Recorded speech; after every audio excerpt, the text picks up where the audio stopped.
Senator Gold, a few months ago, with great fanfare, the government announced the listing of Samidoun as a terrorist organization, which, of course, we all complimented, applauded, and thought was the appropriate thing to do. But yet, months later, what's the point of naming Samidoun as a terrorist organization if they continue to operate in the streets of Canada, continue to operate and recruit and travel back and forth? And, of course, most egregiously, they also still have a status of a non-profit organization by the Canadian government. How are these two things congruent one with the other? On the one hand, listed as a terrorist organization. On the other, the government refusing to pull away from them the non-for-profit status which they enjoy. Senator Gold. Senator, thank you for your question. You know, the decision to list the organization as a terrorist organization was a long time coming, and was the right decision.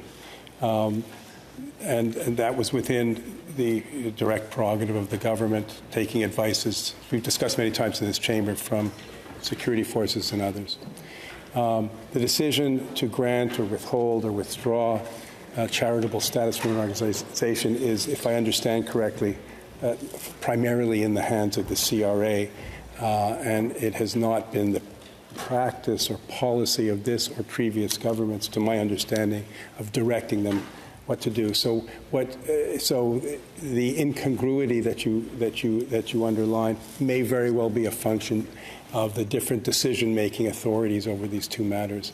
It's certainly a matter that I will reflect upon and bring to the attention of the government. Senator Usakos.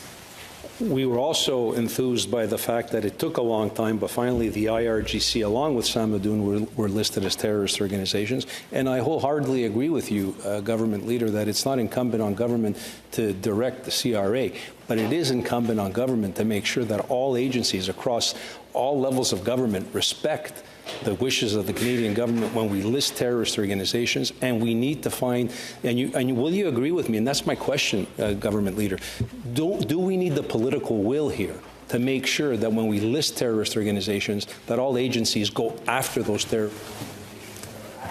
Senator Gold. Senator, I can't agree with the way that you formulate. I understand the sentiment behind it, but I do think you would agree with me that it is important for governments of whatever political orientation to respect the divisions of labor, to say nothing of separation of powers between the government and agencies that have an independent status. Consent, Senator Husakis. Mentioned yesterday in our exchange, Samidoun remains federally registered as a non-for-profit despite its designation as a terrorist organization. While you've pointed to the CRA's role in regulating charitable status, it is Corporations Canada, under Innovation, Science and Economic Development Canada, that oversees the incorporation and legal standing of non-for-profit entities. Can you confirm whether ISED or Corporations Canada has the authority to suspend or dissolve a federally incorporated non-for-profit once it is designated as a terrorist group? Why has no action been taken by this government? Senator Gold. Thank you for your question. I don't know the answer to your question, but I do know that that issue has been raised and is under consideration. Senator Husakos.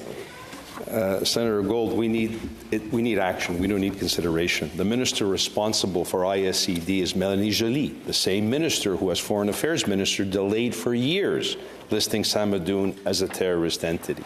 If ISED has the authority to act against terrorist-linked non-for-profits but hasn't, isn't that a failure of enforcement or a lack of political will? Will this government instruct clearly ISED to review its responsibilities in this matter and take action as quickly as possible? Senator Gold. As I said, Senator, thank you for your question.